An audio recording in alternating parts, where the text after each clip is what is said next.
Hello, and welcome to RCCT Talk, Roman Catholic Community of the Tonawondas, and our talk show where we get to know the leaders of our church, from Father Mike, our pastor, to our different parochial vicars, and to our school leaders. And today with me, I have my guest, Denise. Denise, would you care to introduce yourself and what you do for our family? Sure. My name is Denise Cronyn. I am the principal of St. Christopher's School. And St. Christopher's, how long have you been at St. Christopher's now? I will be coming up on my second year on November 29th. That's wonderful. And it's hard to believe that it's actually only been that little amount of time, because anybody who knows you, I think, talks about how dynamic you are. It's almost like you've been here for forever. In its own way. Well, thank you. I appreciate that. I really do love what I do. I love my job, and it's great being here every day with the kids. So what, out of curiosity, going with this, because I think all of us know that education is not for the faint of heart nowadays. What brought you first to education, and even more past that to say, I feel that being a school administrator is something that you felt empowered to do? Sure. So when I was getting ready to graduate high school, I actually wanted to go into teaching. Really? I did. But at that time, people said, oh, you'll never get a job. Don't choose that career. There aren't any openings in education. So I took a accounting class my senior year of high school and enjoyed it. So I ended up getting a degree in accounting from Canisius. And I worked as a CPA for a few years. Mm-hmm. Started at Ernst & Whitney, which is now Ernst & Young. So did that for a little bit until I had my children. Was fortunate enough to stay home with them for a number of years, and then went back to accounting and just decided, wasn't really family friendly. Mm-hmm. And it was fine, but I didn't love it. And I still wanted to go into education. So somebody said to me one day, or I said to them, I really think I'm going to go back to school. And I had taken a morals issues class back at Canisius again, and I just enjoyed learning again and being back in that environment. Mm-hmm. They said to me, so what do you want to do? I said, I really think I want to teach. And they said, well, then go teach. Okay. So I went back to school again, 2007. I went back to Canisius and then graduated with my master's in 2009. And I started teaching in the Catholic schools. I started at St. Paul's. And then I eventually went back and took more classes to get certification in math, because I really wanted to be a math teacher. And, what did you teach at St. Paul's? Did you teach math? I did not. I was a computer teacher. Oh, wow. Because my first certification was in business and marketing education, and computers fell into that. That was the fastest way to get certified and to teach. And then I went back to school, got an additional certification in math. And then I started teaching math in the diocese for a number of years. And I know you've had actually quite few, because it wasn't a straight journey, it seems, to get even to administration, because there was the COVID years. There were, I know, having worked at St. Paul's myself, the school closure, yes, which had to be devastating. It was, yeah. That was the year that I started, actually. Oh, it's last year was the year you started. Yeah, I was there for its last year. Oh, gosh. Yeah. So, yeah, that was a little heartbreaking. So that's why, I think that's why I'm so passionate about Catholic schools, because I can see the difference that it makes. And it really makes me sad when a school closes, because when one Catholic school closes, we all lose.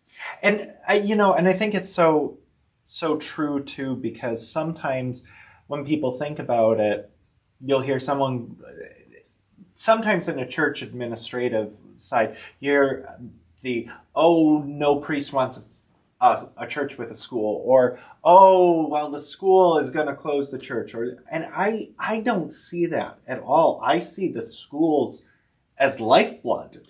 Well, I was going to say, I may be a little biased being administrator of a Catholic school, but that's how I feel. I mean, frankly, we have a lot of life over here at St. Mm-hmm. Christopher's, and I think a lot of it is because of the school and the children and just everything that they bring. And I mean, really, they are our future. They're our future Catholics, so I'm not quite sure where else you're going to find 270 children coming to Mass every single week and singing and praying and participating.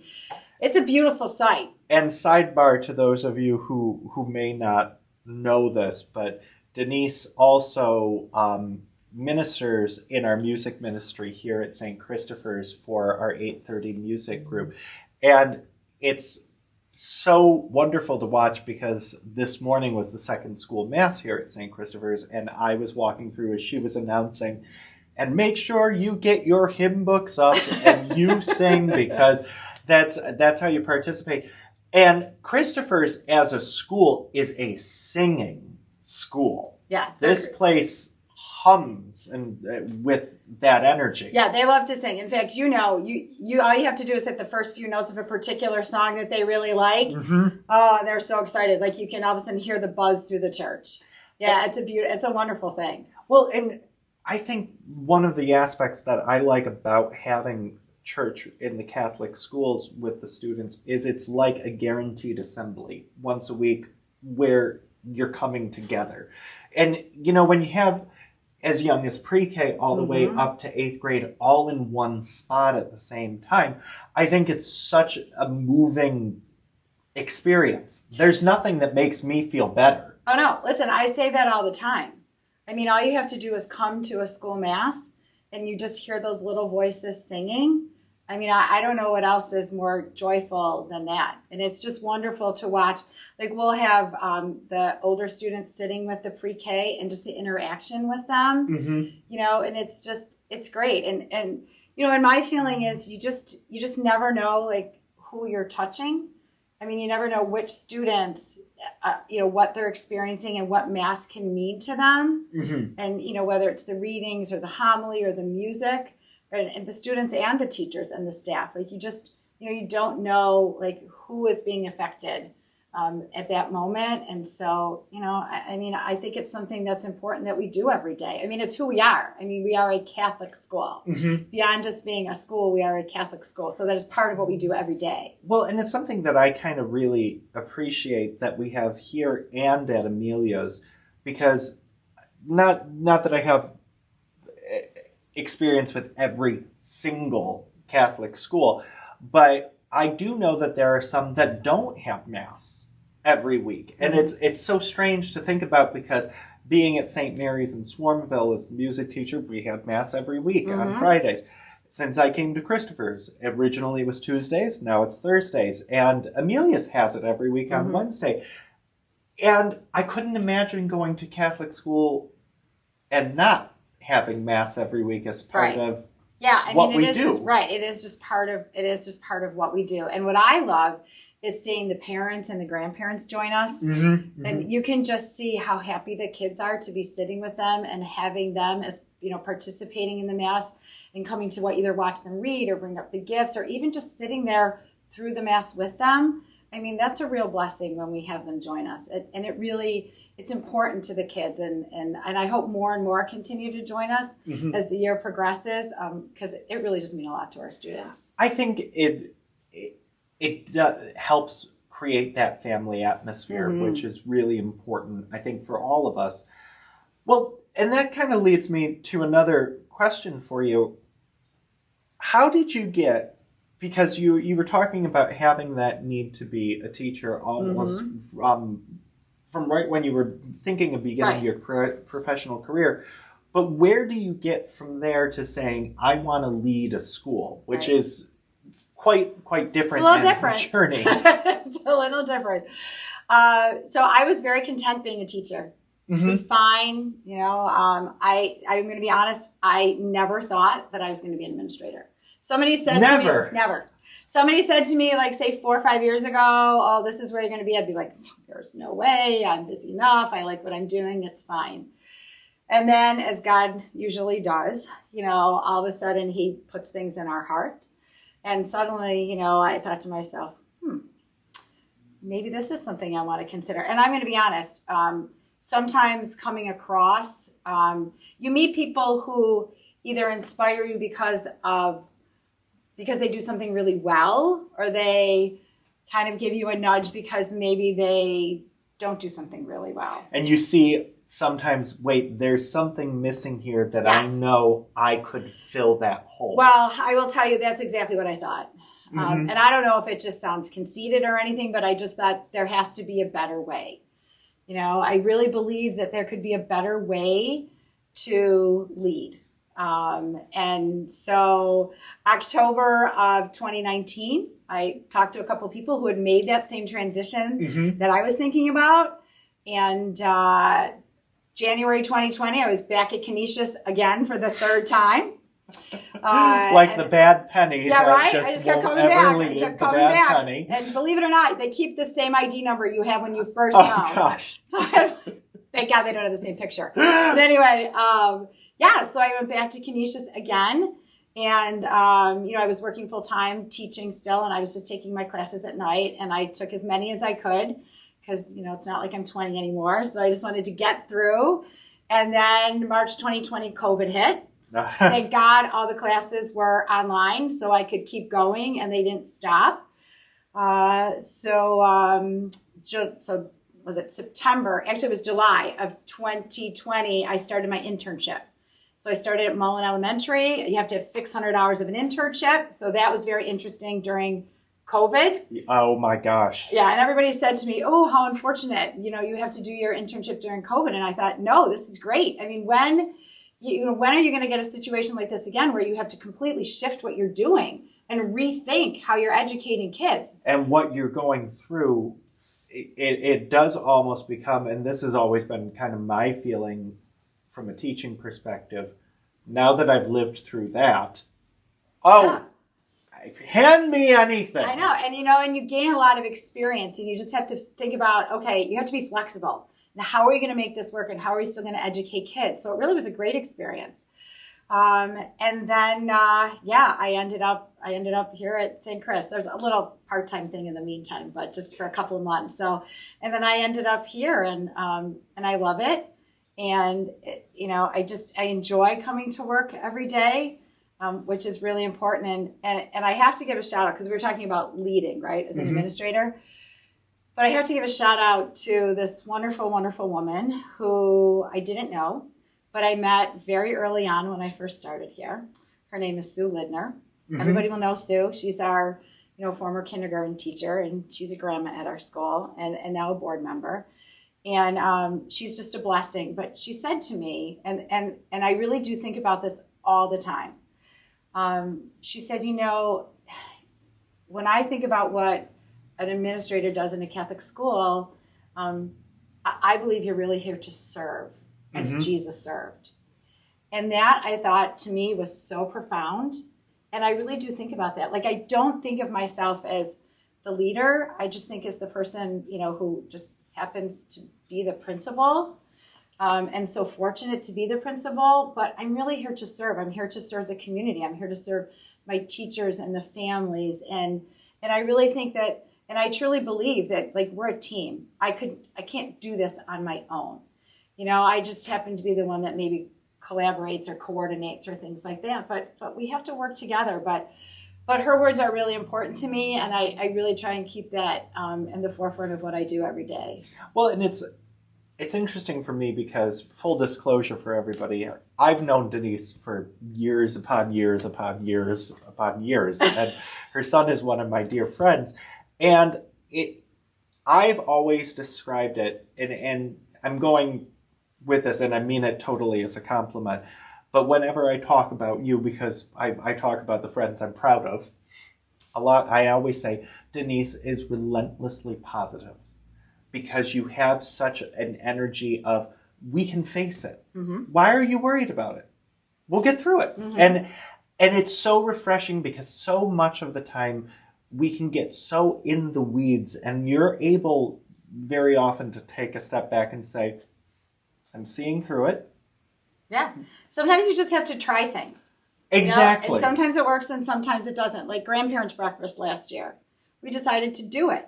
And, I thought we could split the alphabet, A to like M, or A to L and M to Z. And I figured, of course, we're going to have half the kids in the first half and half the families in the second half. And suddenly I didn't have any seats left in the gym for the 8:15 breakfast. And I realized we weren't even. So sometimes you just try something and, you just change it up for the next year. And we're doing it again. And this time I counted the number of families, and so we should be better. But you can't. I don't know that you can't be afraid to try something. I think in education, especially if you really believe it's going to make a positive difference for your students, and really that's what we're here for. So, keeping with that, what would you say is your goal? For Christopher's alone, and it's a little unfair of me because this is the second time I've asked you that question because I was on one of your interview committees over the year, Right. So I told you we go way back, but asking again now that you've actually had some of that experience under you, what would be your goal for Christopher's specifically, and more, I guess, where you would like to see Catholic education kind of go in general, because it's so different, particularly with the new models of the family of parishes. So many people are worried. I mean, we're fortunate because we have two healthy schools between blessed. Amelia's and St. Christopher's, but it is true that there are other schools that were doing fine, and then the family models were, and people very much worried, and they caused a little bit of a panic, and enrollment dropped. So, keeping all of that in mind, where would your goal be for you yourself, and then the wider Catholic education in Western New York? Yeah, I think, to me, the most important thing is that actually every person who walks through the door, whether it's a staff member or whether it's a student, whether it's a parent, I mean, they need to know how much we care about them. And really, they just need to know that they're loved. And I've been fortunate enough to speak at to the students at the Hope Ribbon Mass for the last couple of years. And, I say to the students, and I mean it, and I hope that it resonates with them. And maybe it's not right away, maybe it's years down the road, I don't know. But I try to remind them that they are a child of God. And that really means something. It means that if everybody else in the world turns their back on them, God won't. And, if somebody tries to tell them that they're less than who they are, they're not. And that, and I want them to feel that they're always loved, no matter what. And I hope that when children graduate from here, that's something that they can look back and say, yeah, I knew that everybody at St. Christopher's believed in me, wanted the best for me, and really cared about me and really loved me. So to me, it's, yes, I want them to do well academically, and I want them to have their sports opportunities and their extracurricular activities. But if they left here knowing that they were truly, truly loved, then I really think we've done our job. I have to have a side note on this because I had just spoken with Katie McIntyre, the principal of St. Amelia's, yesterday, and she echoed that same sentiment and feeling that from both of you. And I brought this story up on her interview, but I'm going to bring it up on yours too, because one of the best, we were asked by our principal at St. Mary's, Mary Jo, whom both of us know, and she's also on the board at St. Christopher's, and I adore Mary Jo. But one of the coolest things that we were asked was if you had to come up with a statue to teachers, to honor teachers, what would the epitaph on that statue be? And everybody was coming up with different types of epitaphs and everything else, but I will never forget the preschool teacher at the time, Teresa, said, "She saw me." And I think a compliment to both you and Katie and Sarah for our early childhood center at St. Francis. I feel like that is your guiding light. Yeah. You see them. Yeah, it's so important for kids because, we don't know what happens when they leave our building. I don't know if anybody talks to them the rest of the day, or anybody says, "How was your day?" or, puts them to bed and reads them a story at night. I don't know what happens, but I know what we can do here when they're in our building. And I can make sure that they know that we care about them and we, every single second, want what is best for them. And that's, I just think that's why I love Catholic education. And one thing that I always try and hold on to as an educator myself is, as you said, I hope they can learn math. I hope they can learn reading and writing. But at the end of the day, if they can learn how to view people as people, if they can learn how to care for people and see a holiness in each other, then I've done my job. The rest will come later. And I tell everybody as a music and drama teacher, I'm not ever I hope you guys enjoy music. I'm not going to grade you on if you're going to have a successful career in this. But my goal is that you learn from me how to care for your fellow human beings. Yeah, well, the kids actually, Father Mike kind of charged us with that at the first Mass we had last week. You know, he was looking at different symbols, you know, whether it was the Bill symbol, whether it's the American flag. And then, of course, you know, it was the exaltation of the cross when we had our first Mass last week. And, you know, and he said to the kids, you know, look at the cross.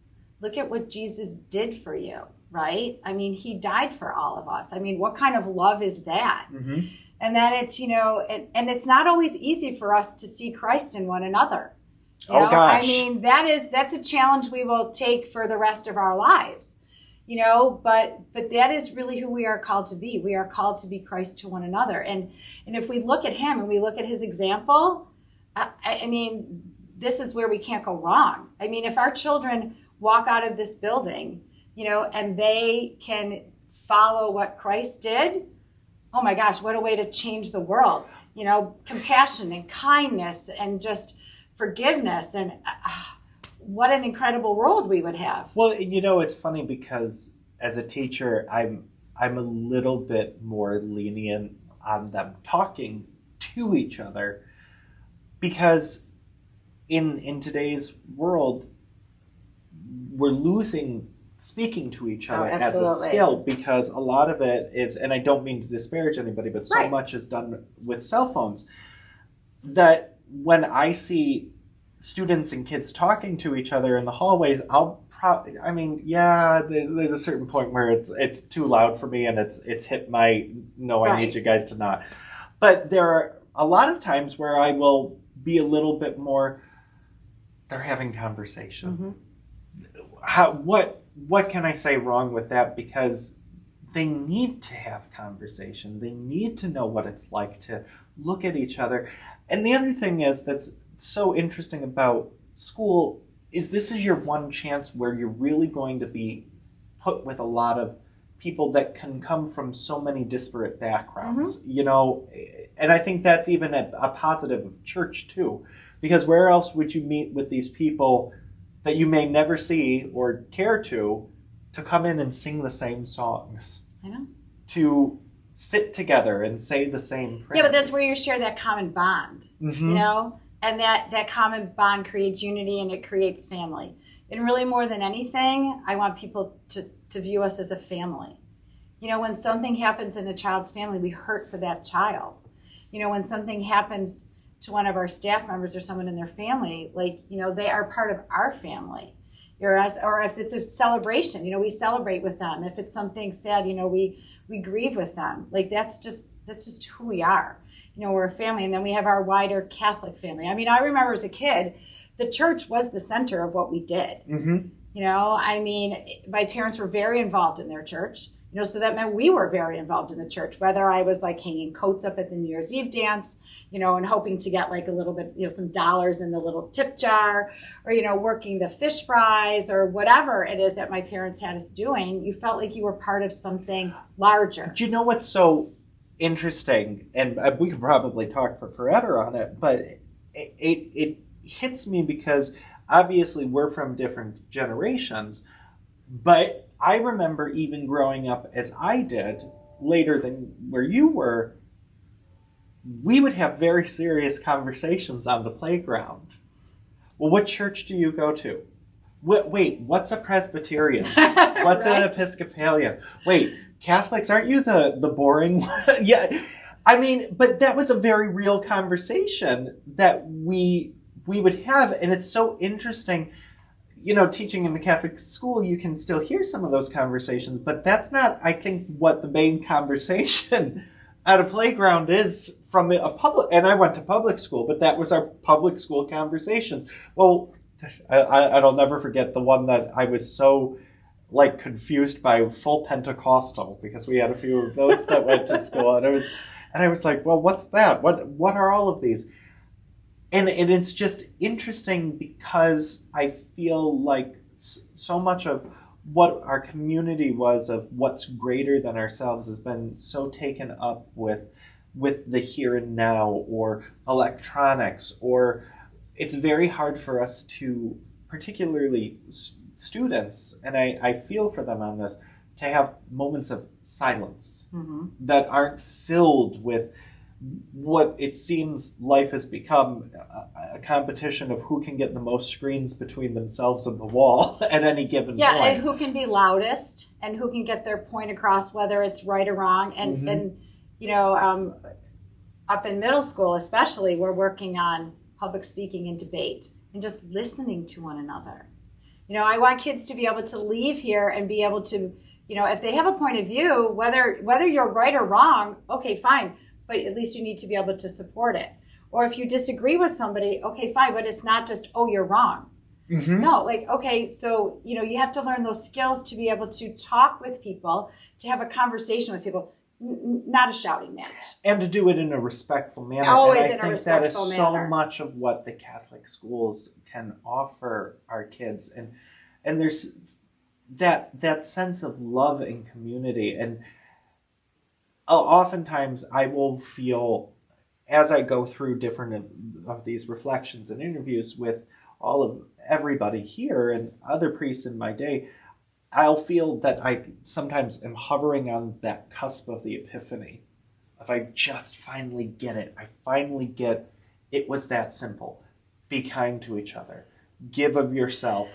And then Christ's real return is that recognition of it in ourselves of, oh, well, there you were the whole time. Yeah, and I think that's what we've lost in our society. You know, we've lost just to be nice. Like, we have to wear T-shirts now that say "Be kind to one another." Like, isn't that what we're just supposed to do? You know, and once again, you know, I want our Catholic schools to be a safe haven for kids who don't feel like they fit in and they don't belong anywhere else. I mean, we've had kids transfer in here, you know, that struggled in other schools, and you know, I want it to feel like this is a place where they can belong.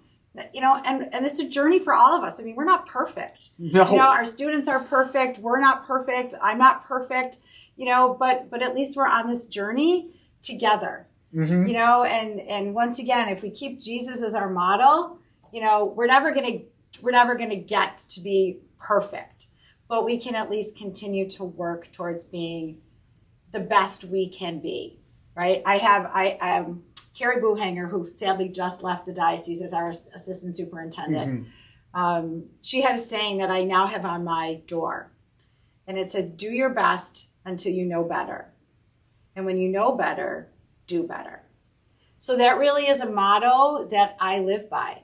You know, whether it is, you know, dealing with a child who is struggling with social emotional needs, whether it's some new academic program that has come out or whatever, you know, whether it's just a way and, you know, just working with one another, whatever it is, you know, we know that there's a better way. We just have to do it, you know, and just strive to be, you know, just as you said, just kind. If we're just kind to one another, so many of those problems they just go away. Well, and I think understanding too that all of us are trying to do our best. And one of the sayings that I've always had is, never let me be so arrogant as to think I know the best way.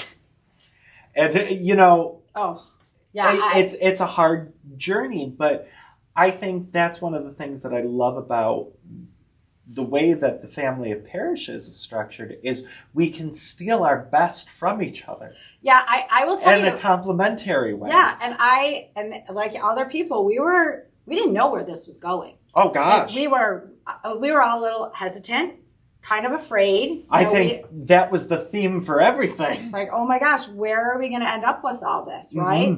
I will say, and this is not to disparage any other family. I think we got really lucky, and I think we're really blessed. I think we have, we have some really good leadership. We have some priests who are, working hard to make sure that we really do come together as a family. And it's nice to be able to share events and say, hey, this is what's going on at this family. And, and I personally like the fact that the priests rotate, so we get to know all of them. And I like the fact that now we know what's going on in these other parishes. Because I will say, I do think Catholic churches tend to be isolated. Catholic schools too. It was like us against them. This is it's always a competition, right? Isn't it? Yeah, it's always kind of been a competition where this forces us to work together more. Because honestly, as far as I'm concerned, the only way we're going to survive is if we work together. I People will say, agree. where is the future of the Catholic Church and where is the future of the Catholic schools? And it's in us. I mean, it really is in us. Like, my feeling is we will determine whether or not we succeed or not. Well, and I think I see that so much. Father Mike actually wrote a wonderful article. If you haven't had a chance to see it, I highly, highly recommend it, where he said it's almost as if a new restaurant is opening.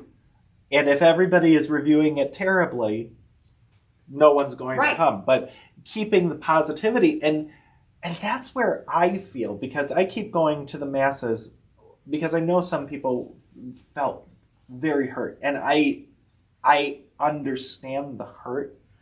But rather, I think, than seeing it as I lost my mass, I gained more. And how wonderful it is that as a functional body, we can actually embrace each other. Oh, no, it's great because, I sing at 8:30 Mass now. We see different faces, which is great, which is really nice. Same for 10:30 faces I haven't seen in forever. It's wonderful. So we know they're coming maybe from different parishes and they've chosen to come here, or maybe they weren't at any parish, and they're coming back. And so as of right now, we've had, thankfully, wonderful experience over here. So thanks to all our priests who have just, decided that this is what we're going to do and we're going to move forward, and to Father Mike's leadership for getting us to this point. But as of right now, I see it as a good thing, and hopefully it continues and we continue to grow, because that's what we need to do. We need to bring the life back to all our parishes. Some actually were stronger than others, and we need to take some of what they're doing and bring it over here to St. Chris and build up those programs that, we haven't had since COVID. And get it back again. It's you're okay allowed if you're to be joyful, though. Yes. I think that's one of the biggest aspects, because going back to what we talked about, the Catholics, they're the boring ones. You're allowed to be joyful.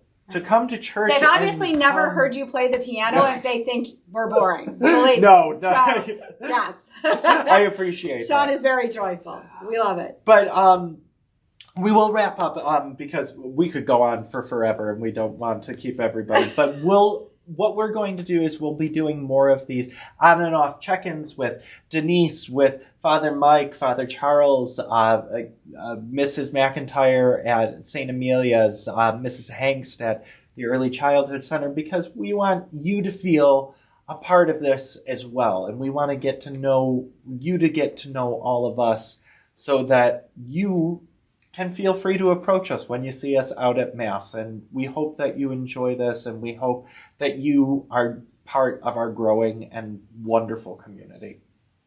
Thanks, Sean. This was great. Thank you for joining us. Oh, my pleasure. And I really just do hope that people, they just feel welcome. That's what I want people to feel welcome wherever they are in our family. And I think we're doing all right. We're moving in the right direction. That's all we can ask. Exactly. Have a great rest of your day, everyone. Thanks, Sean.